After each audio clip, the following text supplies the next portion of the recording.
किसी प्रिज्मी बार में यदि क्रॉस सेक्शन का क्षेत्रफल आधा कर दिया जाए तो लोड वहीं रखा जाए तो तनाव पे क्या प्रभाव पड़ेगा? तो तनाव हमारा दोगुना हो जाता है, तनाव दोगुना हो जाएगा। शियर फोर्स डायग्राम में अचानक वर्टिकल जंप किसकी वजह से आता है? तो पॉइंट लोड के कारण आता है, पॉइंट लोड। किसी बीम में मैक्सिमम बेंडिंग स्ट्रेस कहाँ उत्पन्न होता है? तो एक्सट्रीम फाइबर जो होती है, एक्सट्रीम फाइबर उस पर होती है सबसे maximum bending stress. Limit state method particle safety factor of concrete क्या होता है? इसे शॉर्टकट में बोलते हैं LSM। ये इतना होता है। तो पार्शियल सेफ्टी फैक्टर क्या बोल रहा है? लिमिट स्टेट मेथड में पार्शियल सेफ्टी फैक्टर कितना होता है? तो 1.25 होता है। अंडर एंड फोर्थ बीम में सबसे पहले कौन फेल होता है? तो स्टील फेल होता है। बैलेंस सेक्शन में फेशियल क्या है? फेशियल स्ट्रेंथ कंक्रीट सबसे पहले फेल होता है, स्टील पहले फेल होता है। ये दोनों हमारा जो है फेल होते हैं। स्टील सेक्शन में मैक्सिमम कंपैक्शन कहाँ होता है? तो स्ट्रीम फाइबर में होता है। इसेंट्रिक कनेक्शन में सबसे महत्वपूर्ण फेल्यूर कौन सा है? तो हमारा बोल्ट का ग्रुप फेल होता है। थियोडोलाइट का उपयोग किसके लिए नहीं किया जाता? मैग्नेटिक डिक्लेरेशन के लिए नहीं किया जाता, जबकि हॉरिजॉन्टल एंगल, वर्टिकल एंगल और टेक्नोमेट्रिक डिस्टेंस के लिए किया जाता है। ईडीएम सिद्धांत किस पर कार्य करता है? ईडीएम का पूरा नाम होता है इलेक्ट्रोमैग्नेटिक रेडिएशन। इसके लिए हमारा ईडीएम का सिद्धांत कार्य करता है। कंसोलिडेशन टेस्ट का मुख्य उद्देश्य क्या है? Time dependent settlement. सबसे अधिक कंप्रेसिबल मिट्टी कौन सी है? तो क्ले होती है। BOD किस बात का सूचक है? कार्बनिक प्रदूषण का सूचक है। स्लो सैंड फिल्टर की मुख्य विशेषता क्या है? Biological section. लाइम मोटार की स्ट्रेंथ मुख्यतः किस पर निर्भर करती है? लाइम की क्वालिटी पर निर्भर करती है। प्लास्टिसाइजर का प्रयोग किस उद्देश्य से किया जाता है? वर्केबिलिटी बढ़ाने के लिए प्लास्टिसाइजर का यूज किया जाता है। किसी बार में ट्रू स्ट्रेस को नॉर्मल स्ट्रेस से अधिक होता है? किस बार में ट्रू स्ट्रेस नॉर्मल स्ट्रेस से अधिक होता है? जब नेकिंग शुरू होता है।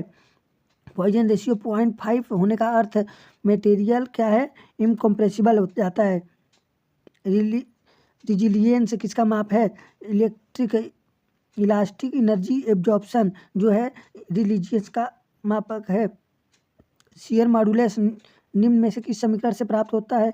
E = 2G कोष्टक में 1 - V द्वारा हमारा शियर मॉडुलस ज्ञात किया जाता है, समीकरण द्वारा ज्ञात किया जाता है। Cantilever beam with point load at free end maximum slope free end पे देखने को मिलता है। किसी बीम में शियर स्ट्रेस डिस्ट्रीब्यूशन कैसा होता है? तो पैराबोलिक होता है। शियर स्ट्रेस न्यूट्रल एक्सिस पर कहाँ होता है? तो मैक्सिमम होता है। न्यूट्रल एक्सिस पर शियर स्ट्रेस मैक्सिमम होता है। बेंडिंग इक्वेशन में MI = सिग्मा/Y = E/R किस कंडीशन में मान्य होता है? तो इलास्टिक स्टेज में मान्य होता है। If a bar is subjected to axial load P stress energy U का रिलेशन पूछ रहा है, तो ये हमारा P² L/2AE हो जाएगा। थिन सिलेंडर में हुप स्ट्रेस क्या होती है? तो PD/2T होता है, जहाँ T हमारा थिकनेस होती है। प्रिंसिपल स्ट्रेस तब प्राप्त होता है जब शियर स्ट्रेस 0 होता है। शियर फोर्स 0 होने का अर्थ बेंडिंग मोमेंट मैक्सिमम या मिनिमम होगा।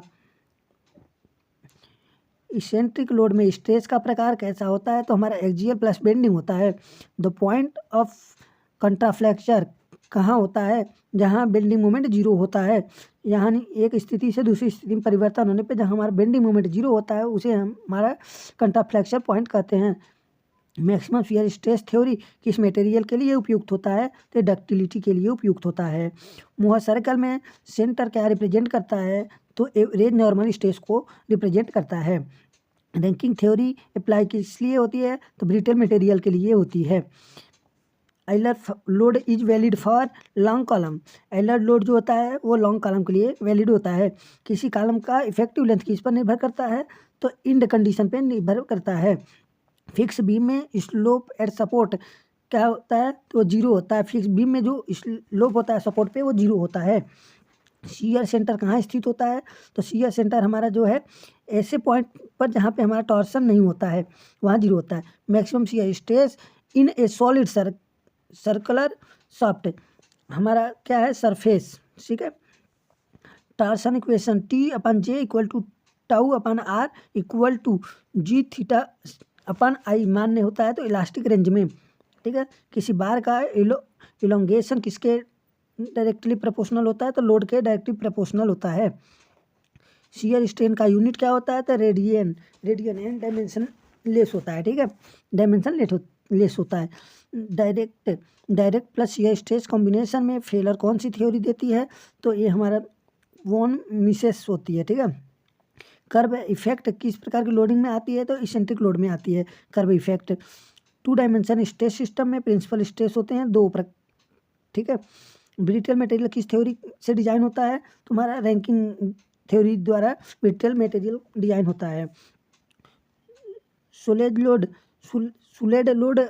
किस देने पर सोलिड लोड देने पर स्ट्रेस कितना बढ़ जाता है तो हमारा दोगुना हो जाता है स्ट्रेस।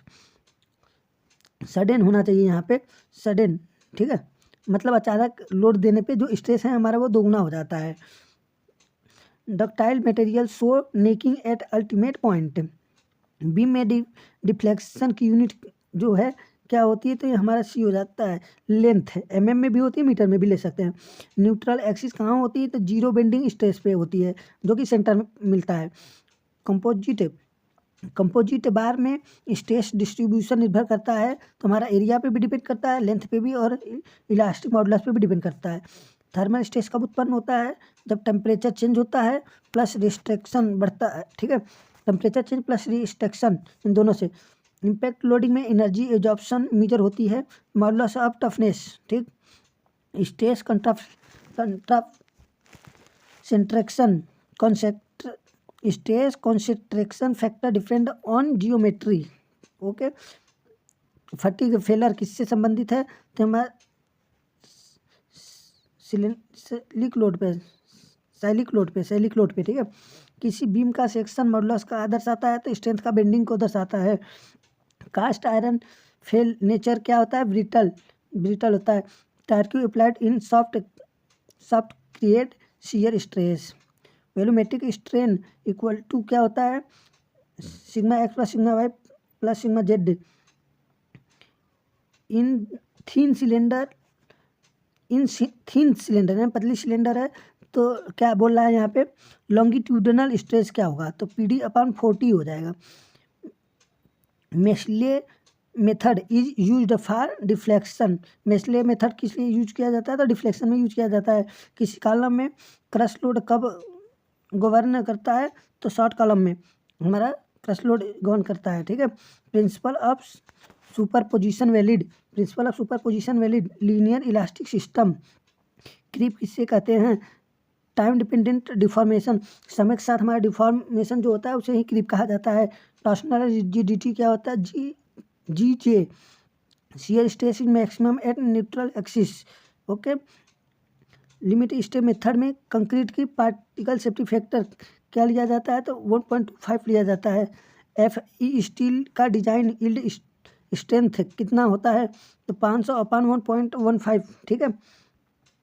IS 56/2000 के अनुसार मैक्सिमम नेचुरल एक्सिस की डेप्थ FE 400 के लिए कितना होता है तो 0.46D होता है। अंडर एंड फोर्स बीम में सबसे पहले कौन फेल होता है तो हमारा स्टील फेल होता है। बैलेंस सेक्शन में क्या है स्टील में यील्ड और कंक्रीट पहले क्रश में फेल होता है, ये दोनों साथ में।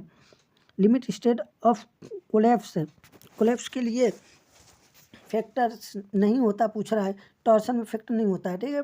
RCC बीम में मिनिमम टेंशन एंड फोर्स कितना होता है तो 0.85 FY/FY होता है। लिमिट स्टेट में कर्वेचर डायग्राम किस लॉ को फॉलो करता है तो प्लेन सेक्शन रिमेन प्लेन के लिए फॉलो करता है, ठीक है। डबली रेनफोर्स बीम का उपयोग तब किया जाता है जब डेप्थ हमारा क्या होता है रिस्ट्रिक्टेड हो। वर्किंग स्ट्रेस मेथड में लोड फैक्टर कितना लिया जाता है तो 1 लिया जाता है, जबकि हमारा LSM में हम कितना लेते थे 1.25 लेते थे, ठीक है। RCC मॉडुलस रेशियो M क्या होता है तो 280/सिग्मा CBC होता है, ठीक।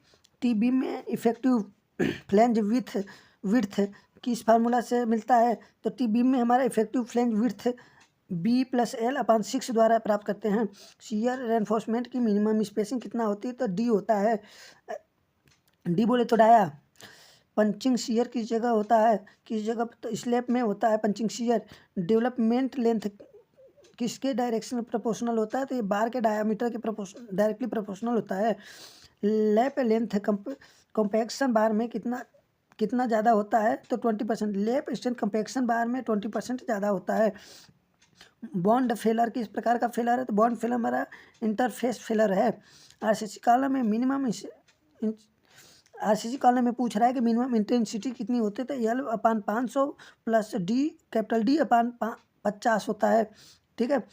Axial load plus by axial bending analyse होता है। क्या होता है पूछ रहा है? तो इंटरएक्शन कर्व होता है। Interaction curve. ठीक है। शॉर्ट आरसीसी कॉलम की स्लेंडरनेस रेशियो लानी होती है तो मोर देन 20 लेते हैं। स्लैब में डिस्ट्रीब्यूशन स्टील की इस डायरेक्शन में दी जाती है तो लॉन्ग स्पॉन में दी जाती है। लॉन्ग स्पॉन में दी जाती है। वन वे स्लैब की कंडीशन क्या होती है? Ly/Lx जो होता है हमारा 2 से अधिक होता है वन वे स्लैब के लिए, और यही अधिकतम 2 होता है तो हमारा 2 वे स्लैब होता है। आरसीसी बीम का strain in concrete it collapse की बात कर रहा है। कोलैप्स के लिए 0.0035 लिया जाता है। आरसीसी में अल्टीमेट मोमेंट ऑफ रेजिस्टेंस यानी MU किस प्रोपोर्शनल से जुड़ा होता है पूछ रहा है? तो BD² से होता है। क्लियर कवर ऑफ कॉलम के लिए बोला है क्लीन कवर कितना लिया जाता है? तो 40 mm लेते हैं। बीम में कवर कितना लेते हैं? तो उसके लिए हम 25 mm लेते हैं। शियर फेलर किस टाइप का फेलर माना जाता है? तो ब्रिटल माना जाता है। Minimum percentage of steel in slab कम से कम पूछ रहा है। स्टील पूछ रहा है। स्लैब के लिए मिनिमम कितना होना चाहिए? तो 0.12% होना चाहिए। HYSD बार के लिए बात कर रहा है। कॉलम टाई का उद्देश्य क्या होता है? तो बकलिंग को रोकना होता है। 2 वे स्लैब में कौन सा मैकेनिज्म डेवलप होता है? तो टॉर्सन प्लस बेंडिंग ये दोनों डेवलप होते हैं। इफेक्टिव डेप्थ स्लैब का क्या होता है? तो ओवरऑल में से माइनस कर देते हैं डाया को, फिर माइनस कर देते हैं जितनी कवरिंग हम लिए होते हैं। LSM शियर स्ट्रेंथ यानी टाउसी किसका फंक्शन है? बात करें परसेंटेज रेनफोर्समेंट का। यहाँ पे हमारा फुटिंग डिजाइन गवर्न बाई, तो फुटिंग हम डिजाइन करते हैं शियर बेंडिंग एंड पेंचिंग शियर इन सभी के लिए करते हैं। ठीक है। टॉर्सन डेवलपमेंट होने पर एक्स्ट्रा स्टील किस रूल से दी जाती है? तो इक्विवेलेंट शियर का कॉन्सेप्ट द्वारा हम torsion development extra steel rule से दी जाती है। Distribution of moment permissible limit की बात कर रहा है। डिस्ट्रीब्यूशन ऑफ मोमेंट परमिसिबिलिटी लिमिट पूछ रहा है तो 20% हो जाएगा। आरसीसी में क्रीप किस पर डिपेंड करता है? तो वाटर सीमेंट रेशियो पे भी क्रीप डिपेंड करता है। स्ट्रेंथ एंड सीमेंट की टाइप पे भी डिपेंड करता है आरसीसी में creep. Shrinkage reinforcement most be provided in slab. Shrinkage reinforcement mostly provide होता है स्लैब में। बीम डेप्थ बढ़ाने से बेंडिंग कैपेसिटी बढ़ जाती है। स्ट्रक्चरल ग्रेड कंक्रीट कहाँ उपयोग होता है? तो हमारा M20 और उससे ऊपर की ग्रेड में। आरसीसी में maximum percentage comparison reinforcement. RCC में मैक्सिमम परसेंटेज कंपेरिजन रेनफोर्समेंट कितना होता है? तो 6% होता है। ठीक है। कपलर कहाँ यूज होता है? तो कपलर हमारे कॉलम के स्पेसिंग में यूज होता है। शियर स्ट्रूप से किस एंगल पर इफेक्टिव होते हैं? तो ये हमारा 90 डिग्री पे होते हैं। IS code of ductile detailing कितना? डक्टाइल डिटेलिंग के लिए IS कोड हमारा है IS 13920। Earthquake resistance beam column joint में कॉलम स्ट्रॉन्ग बीम वीक होता है। वाटर रिटेनिंग स्ट्रक्चर डिजाइन किससे करते हैं? वाटर रिटेनिंग स्ट्रक्चर डिजाइन यानी रिटेनिंग वाल के जो डिजाइन करते हैं WSM मेथड द्वारा करते हैं। Cylinder column in Redux factor depended on यानी सिलेंडर कॉलम में रिडक्शन फैक्टर जो डिपेंड करता है किस पे? सिलेंडर रेशियो पे डिपेंड करता है। डेवलपमेंट लेंथ रिड्यूस व्हेन यानी डेवलपमेंट लेंथ को कम करने पे क्या है? कंक्रीट का स्ट्रेंथ जब ज़्यादा हो तब कम कर सकते हैं। क्रैंक बार में मेन उद्देश्य क्या है? क्रैंक बार का मेन उद्देश्य है शियर रेजिस्टेंस